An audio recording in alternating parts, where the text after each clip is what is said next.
2 Corinthians 6:15, and what concord hath Christ with Belial, or what part hath he that believeth with an infidel? 2 Samuel 23:6. But the sons of Belial shall be all of them as thorns thrust away, because they cannot be taken with hands. Okay, and the preceding bit deals with Eli, whose sons were regarded as the sons of Belial. So the point that's been missed so far in all of this, the scripture certainly says, bring up a child in the way it should grow, and when it's old, it won't depart from it. But the key part there is bringing him up. And if you look at Eli, the old man who ends up being fat and lazy and falls off the wall, breaks his neck, etc., a fitting way for a man to go who'd failed in one parental responsibility. Eli did not control his sons. He used his position as a prophet, as someone who seems to have faithfully taught what God said, but not to teach his sons or to control them.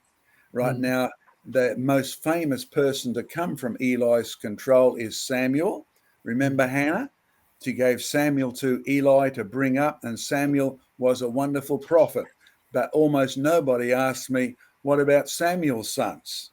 Well, Samuel was brought up by a man who never controlled his sons. Samuel didn't control his sons. And when you look at the end result of this, Samuel is the last of the prophets, and you guys out there particularly, your responsibility as head of the house. I know that sounds anti-feminist. I know that's not popular, but it is God's way.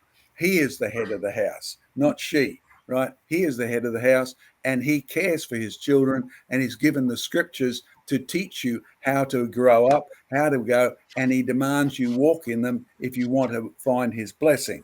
Eli didn't do that. Therefore, Samuel, who was brought up with these ungodly sons, he didn't do that either. And the end result is God, they basically abandoned the prophet system, the theonomy of Israel, which was a wonderful system, really, because you didn't have taxes, you didn't have all of these things. Your kid weren't conscripted for the military.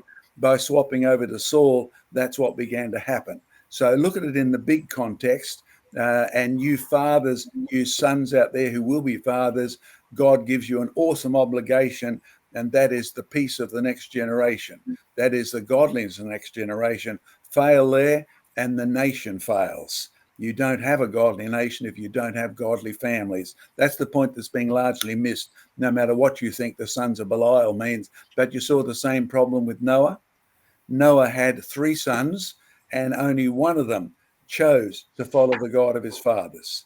2 of them, well, one of them was a real rebel, that's Ham, and the other was a less of a rebel, but not a believer to start with. But obviously one who God prophesied or promised that he would dwell in the tents of Shem.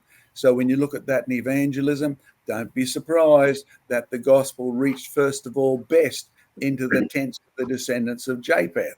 Right? You can't avoid that. That's what happened. Now it's up to you guys to go and bring the peace of Israel over to the Middle East and dwell with the tents of Ham and all of those things and share the gospel with them there. So keep it in the big picture, not just the little unbelieving children, because every generation will have those, sadly, because you can't inherit faith.